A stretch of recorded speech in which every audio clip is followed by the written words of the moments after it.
Hey everyone, I'm Kim the Maine Mystic, and I'm here taking a look at the overall collective energy for the sign of Taurus. Everything you need to know about me is in the description box below. If you're new here, welcome. We never know what's going to come out of my mouth, and that really is the whole fun of it for me. If you're returning, welcome back. You know how we do. And I appreciate each and every one of you, as there is no me without you. Now, please only take what resonates for your situation and leave the rest on the table for someone who needs it. Let's go ahead and look at the Taurus collective energy and see what I need to know. I have not been doing zodiac signs for quite some time, so I'm just tapping into the energy before I start doing my overall like monthly overviews for June, where I talk about like astrological things, stuff like that. So, yeah, let's just dig in here and see what we need to know. One more. No. Okay, I'll take that.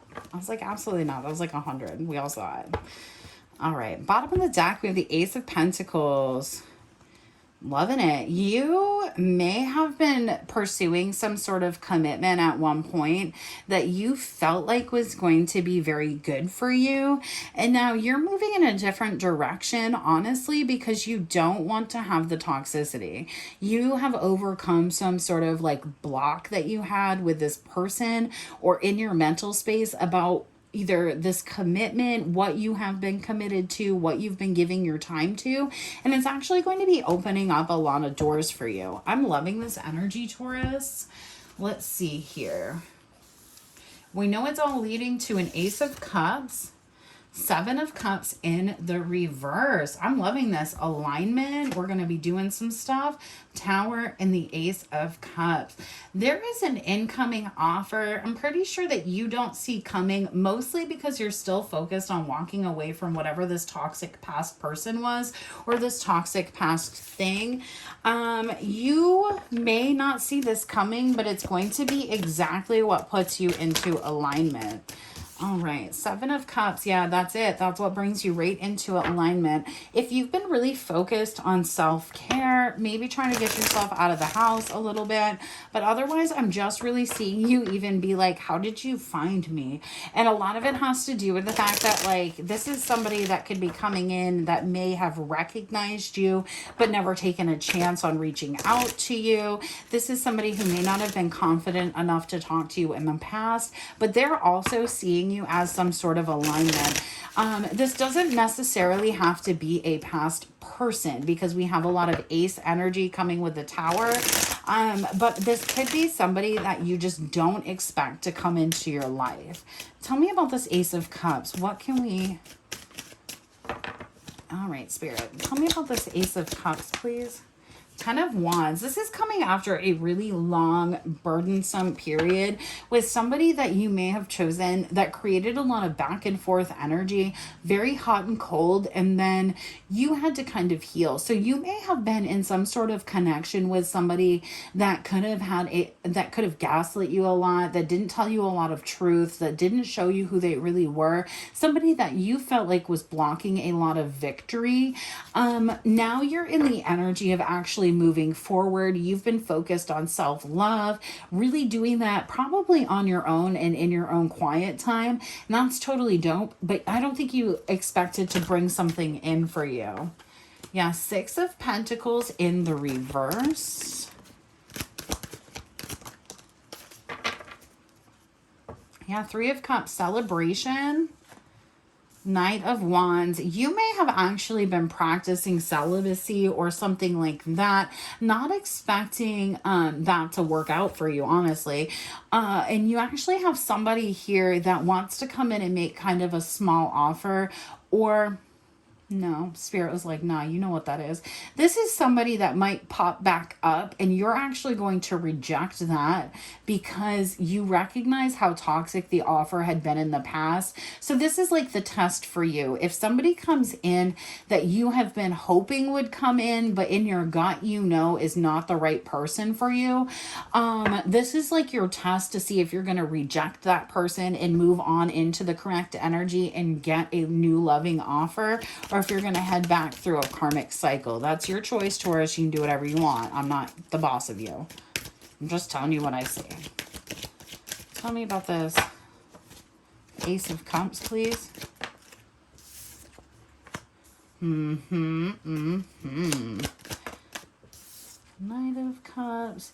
There could be a Cancer, Pisces, or Scorpio feminine. You could have been with a Gemini, Libra, or Aquarius feminine. It doesn't have to be. But you're realizing that you may have really seen somebody in an incorrect light when you were focused on another relationship or another connection. And it looks like either there's an opportunity for that to come back around, or there's an opportunity for you to step into an energy where you meet this Cancer, Pisces, or Scorpio feminine and have this, and it'll just kind of take off. It's almost like, if I had to really pinpoint an energy, this is super dope energy. Honestly, the best reading I've had for any of these zodiacs. The true energy is like you realizing what you want and what you don't want, and then what you do want walks right through the door just as soon as you figure that out. Let me ask for a little advice here. I'm going to keep this short and sweet, Taurus, because this is pretty cut and dry. And then I'll go ahead and get you an oracle card. I'm loving this. You've worked really hard for this to come through. Yes, exemplar of bowls, exemplar of pipes, and then 8 of arrows, 8 of bowls, ace of bowls. It's almost like you got confused and walked away from one person and got in a relationship, or really harshly judged one person and tried to be in a relationship with somebody else. And now, if this isn't you, this is somebody having this realization about you and realizing that your true alignment was with this other person. Your true alignment was to be elsewhere. And again, if it's not a past person, it's somebody that comes in and you see exactly why things didn't work with the past person and exactly why they will work with the new person. And it's going to be like day and night, or night and day. The star and the sun.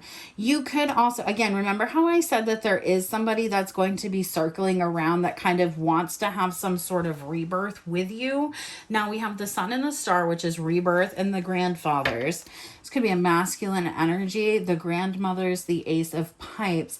It's almost like you feel like you and this other person are being drawn back together, but there's not going to be a break of inequality here. So this could be like, okay. This could be, let me clarify, and then I have a few things to say, I guess.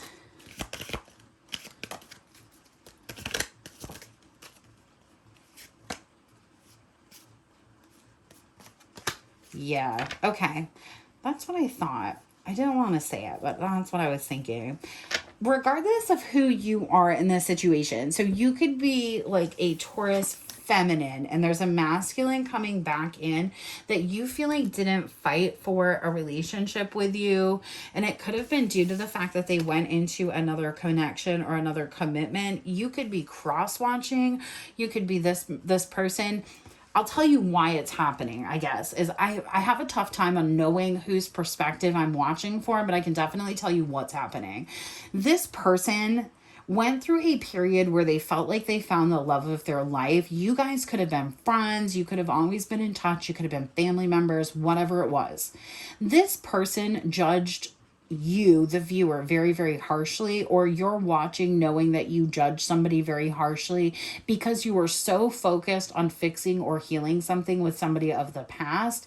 And now this energy is coming to light that this person has been in some sort of isolation for a long period of time, and it's given them the opportunity to really look at why they were so invested in this other relationship, why they never saw what was available to them in this. So like, say they went to a Queen of Wands and a Queen of Cups, right? Let's just use these two for example. We're talking about a masculine, or flip it how it flips. We all know how that works. Okay. So say this is somebody that like went heavy for a Queen of Wands. They felt like that was perfectly in their alignment, and they could not make that shit work out for the life of them. And then they got into an energy where nobody wanted to deal with them, because when you're really focused on making something work with somebody that it's not going to work with, it becomes really toxic for everybody to deal with, because it's an emotional roller coaster. So then everybody pulls back their energy from you. nobody wants to hear about this shit anymore. Nobody wants to talk about it. Nobody wants to deal with it. And then you're the only person that sat in it. You have to sit there and really think about how you got to where you got to and why you made the decisions that you made. And now I think somebody is really looking at like who the better option was, who the true person was, what the real deal thing to do was, and they're realizing that the person that they shunned and treated poorly is actually the person that they should have supported instead of whatever they were supporting, however that fits for your life. All right, Taurus gang, I'm going to go ahead and give you an oracle card. You just got 3, so I guess that's what we're going to do. I feel like this is also like an energy where somebody is able to see the maturity of somebody else. I mean, there's a reason these come out the way they do. And there's a reason that I just did a quick reading and we got so many of these oracle cards.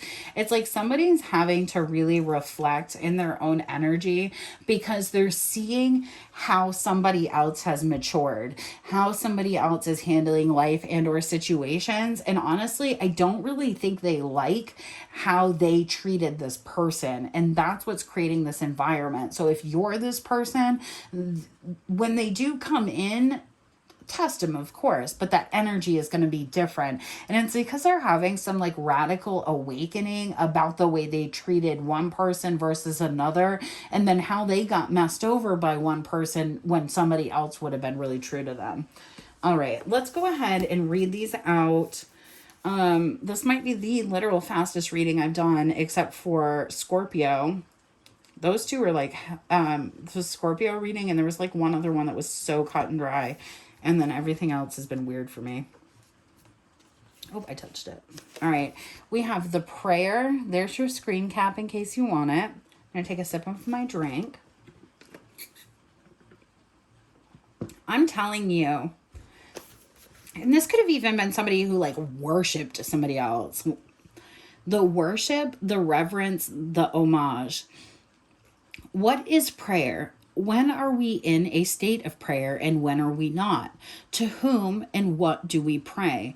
Archetypically, the practice of prayer has been with us since the dawn of time as a remedy for the omnipresent, self-centered thinking that spins us towards illusion. Prayer leads us beyond our ego as we move from our little story to the big one. Some say we are in a state of prayer anytime we are not in the center of our own thoughts. Others say prayer is a natural result of gratitude. Perhaps it is simply surrender or service. Whatever prayer is for you, this card reminds us of its importance. Get quiet, low, humble, and soft. Bow and touch the ground as your heart lifts to the sky. Though it may be uncomfortable, it is time. Nothing else will do. You know, thank you, Spirit, for always giving me the best cards to resonate with my readings. That are like, yeah, you're totally on it. Oh my goodness. The box.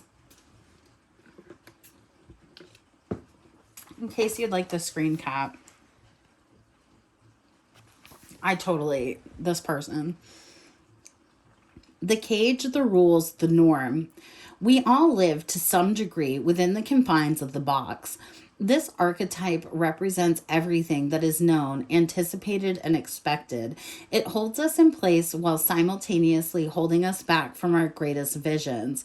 The box is sneaky, insidious, and everywhere, limiting us to the most unconscious levels. It is built of layer upon layer of social constructs and pressures. Breaking through its confines requires awareness, continued effort, and bravery. The box may appear as expectations from parents, a well-paying but heartless job, the pressure to look or behave like others, simply to stay small. There is a box around you now made of some type of confining thought. What is it? The box shifts and morphs as we grow. This is part of its multi-layered nature. Once you break through one layer, another will present itself to you. Keep going, break through. An exquisite life requires it.